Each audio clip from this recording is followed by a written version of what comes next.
Hi, hello. I'm the junior manager here at the restaurant. I'm supposed to walk you through the job as our new security guard. From your resume, I can tell that you're already a well-experienced guard. But, it's protocol, so I have to walk you through the basics anyway. So, let's get started. We have security cameras all around the restaurant, and if you bring up the camera panel, you'll be able to view the feed from each camera by pressing the camera buttons on the minimap. Now, our lights are always off during the night, obviously, because it'd be a waste of power to leave them on all night. So to actually see something on the cameras, you can activate the camera system's night vision mode. You activate night vision by clicking on the button of whatever camera you're currently viewing. So for example, say you want to see what's on camera 1. You bring up the camera panel, you click on the button that says Cam 01, and then to use night vision, you click on Cam 01 again. Once night vision is activated, you can click on any of the other cameras and view them with night vision as well. And you turn it off the same way you turn it on. Now, night vision takes more power than regular vision, so make sure you use it sparingly. Your first priority as a security guard here is to keep an eye on the animatronics. Those are really expensive machines, and we do not want them stolen. And you keep an eye on them through the cameras. We have quite a few animatronics here at Candy's. There's of course the cats Candy and Cindy, there's Chester the chimpanzee, there's the penguins, just lots I tell you. So, you also have 3 security doors in your office, each of which can be closed by pressing the door button by each door. These are here in case you're in some sort of danger, but personally I just use them to shut myself off from the world when I need a break. But don't let me be your role model on that one. You need to remember that closing these doors takes power, and the longer they're closed, the more power they drain. Now, I know that sounds kinda backwards, but you have to trust me on that. I think it's something about the doors having an automatic fail-safe feature in case the power gets cut off. So they open up if there's no more power. All I know for sure is that they do use more and more power the longer they're closed, so you don't want to keep them closed for too long at a time. Now, the reason I keep mentioning the power is because the restaurant uses a backup power generator at night, which only has a certain amount of juice in it. So anything from viewing the cameras to using the security doors takes power. You can see how much power you have left on the computer on the desk in front of you. Try not to run out of power. If you do though, you won't be stuck in the office since the doors will always open up anyway. Oh, and one last thing. The animatronics aren't completely turned off at night, so they might start walking around a bit. But just be careful not to let any of them into the office, because we have stuff in there we don't want damaged. Though don't bother with the ticket booth door, they won't attempt to get in through there. That should be all. You'll hear from me again on your next shift. Have a good night.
I put up a note today to gather some intel on the animatronics with the other employees. Just to get a list of the issues we've had with them. They've written down some stuff here for you, so let's see. Alright, so obviously the animatronics walk around at night, you know that by now. They try to get to places they shouldn't be. Yep. They act weird after dark. Yep. They don't like adults. I mean, I suppose. They always seem nice around children. Around us employees, they just kinda stare at you. I always thought they just hadn't been coded to interact with anyone other than children. But some of the other employees have felt threatened by them then. But I know that some of them are also superstitious morons.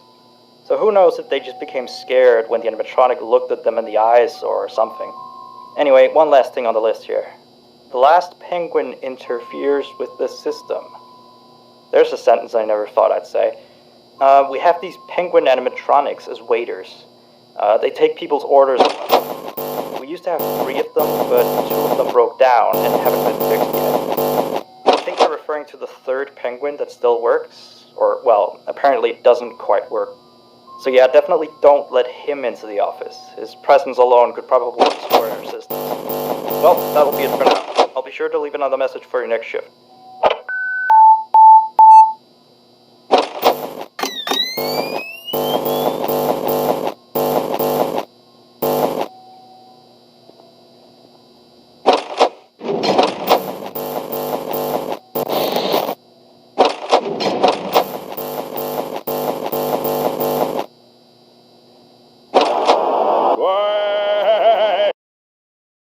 Hi! How you doing, kitty cat?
Still here, I see.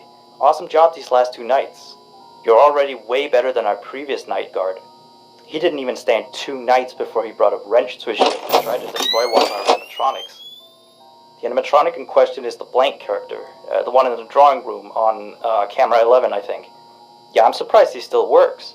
And despite the holes and the fact that his left arm and the back of his head is missing, the kids still really like him. Anyway, ever since that day, he's been acting almost more strange than the other animatronics. Like, among other things, he seems to have developed this fascination with getting into the office through the ticket booth. And I guess he can't see the glass or something. So yeah, keep an eye on him. If you see him heading for the ticket booth, just shut the door in his face, and then he'll find something else to do, I guess.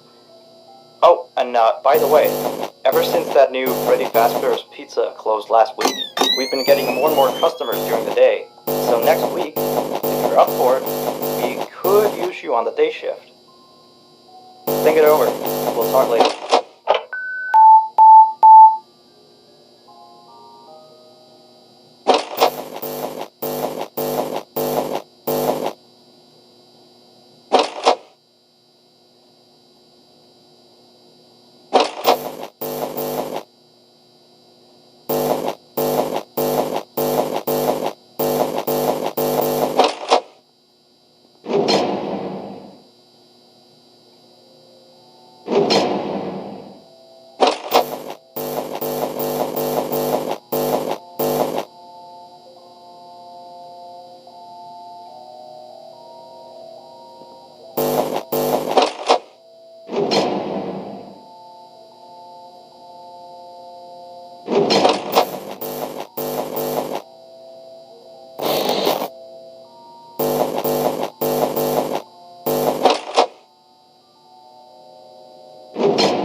Tab. 1. New message. Alright, so real quick, we had an old animatronic version of Candy, but before we got these shiny ones. Anyway, he was supposed to be out of commission ever since he was involved in this incident with a customer. An adult customer, luckily. Not a child. Not that the children aren't safe here, that's not what I... Anyway, our technician has tried to fix him up for some time, and he wants me to warn you that old Candy might start walking around as well. He should be in parts service, that's camera 10, I believe. Keep a real good eye on him. He's quite big, so just be careful around him. That's all. Keep up with the good work. Oh, and I heard you took the day shift offer. Nice.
messages. Hello again. So, the big boss man told me to inform you about our off-limit areas. I know that sounds kind of silly since you're supposed to be guarding the place, but the manager's adamant that we don't go where we're not supposed to be. He's mostly talking about the rooms that aren't on your little mini-map. And they aren't on the map because it apparently isn't any of your business. Or ours, for that sake. Like that extra room next to the service room. I believe you can see the door from camera 9. Ah, yes, thank you. Here, keep it here. Excuse the sound of my delicious latte. Anyway, the manager says it's just a storage room, but I've of course heard many stories from my superstitious colleagues. So it's either an extra kitchen, a staircase to a secret underground tunnel, or it's where he puts his bowling equipment because he doesn't want his wife to know he's still bowling. Of course, I don't believe it's anything special, to be honest. I overheard him talking about the room once. He mentioned something about some old, unused stuff. Maybe he's hiding a smile in there. Who knows? Yeah, sweetie. Anyway, I am all out of time. See you next week.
en ti! ¡Me cago en tu maldita madre! ¡Si ya ido un palo porque acabo de caer un cuerno! ¡Me cago en toda tu maldita descendencia, hijo de tu maldita madre, coño!